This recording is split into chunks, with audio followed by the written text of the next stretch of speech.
if we were to have another kid in the future, which again, we're going to discuss that in the future as a couple. We're going to reevaluate Privately, that off of the internet. discuss that and figure that out. Which route would you choose? Would you choose to do, it's called a VBAC, right? Would you choose to do a vaginal birth, or would you choose to do a C-section?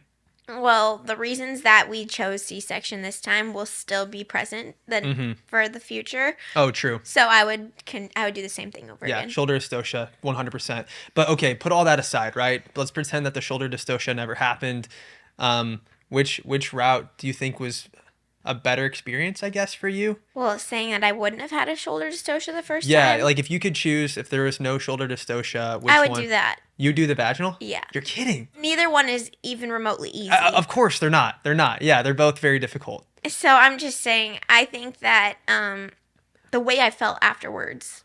What I didn't see you go through, though, with the C-section was I didn't see you in so much excruciating pain that you couldn't even talk.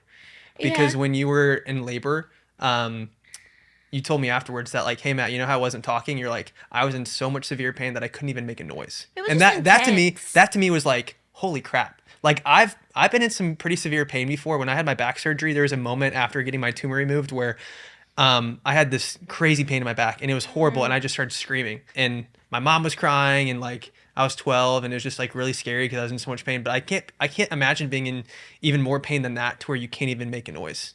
Yeah, I mean, I think ideally too, it's like if you're not induced, then you don't need, like, ideally you don't have Pitocin, which makes the contractions stronger and closer together. And I think the combination of being on full Pitocin Yeah.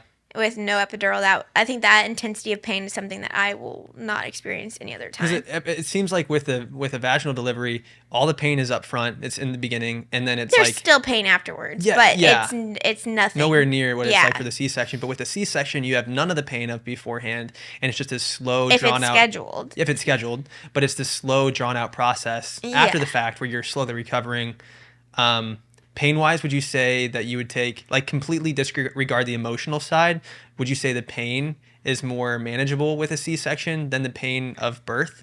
Yes. Because it seems like what you're saying is the emotional side of a C-section is frustrating because you can't pick up your other kids. And there's all these emotional ramifications that are And hard the to deal pain with. just lasts longer, so it's Yeah. like I'd rather it just be intense and shorter. I mean, But it's more of a dull pain.